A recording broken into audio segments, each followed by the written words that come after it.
Gayunpaman, Arnold at Eliza, kami naniwala sa inyo. Kami ay nagtitiwala sa inyo.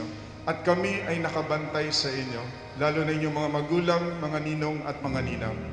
Huwag niyo na po kayong dagdagan. Huwag niyo na pong dagdagan yung listahan ng mga nagpakasal sa simbahan na naghihiwalay din. Patunayan ninyo sa Diyos, hindi sa amin kundi sa inyong sarili, na kayo ay magmahalan anuman ang mangyari.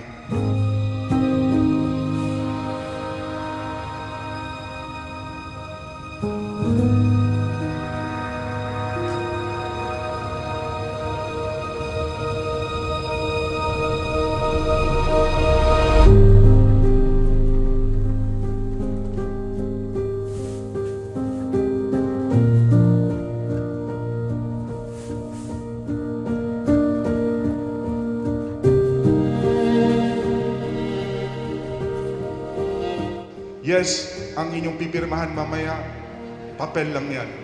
Pero ang inyong relasyon, ang inyong pagmamahalan, respeto at tiwala, yan ang produkto ng inyong respeto, tiwala at pagmamahal sa Diyos. Ang mga naririto, magbibigay lang yan ng advice. But at the end of the day, kayo pa rin dalawa ang magiging kaisa sa bawat isa.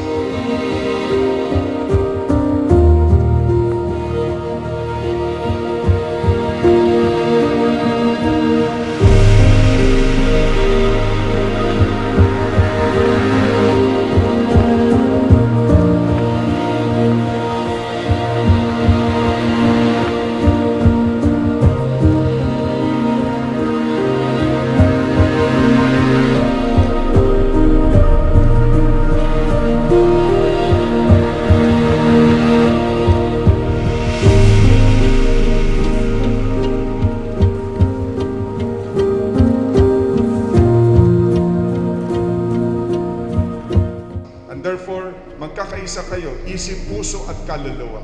Lahat ng pangarap ninyo, lahat ng mga dasal ninyo, lahat ng inyong mga ambisyon bilang mag-asawa, lagi ninyong isangguni, humingi ng advice sa ating Panginoon.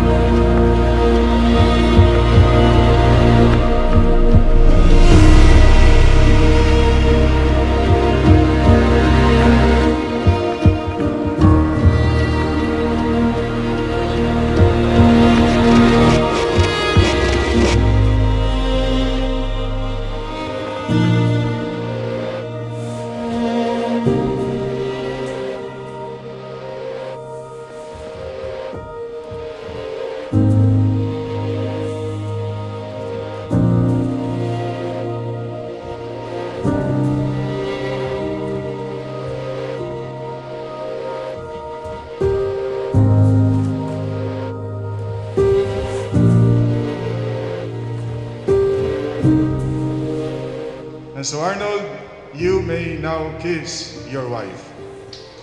Palakpakan natin sila.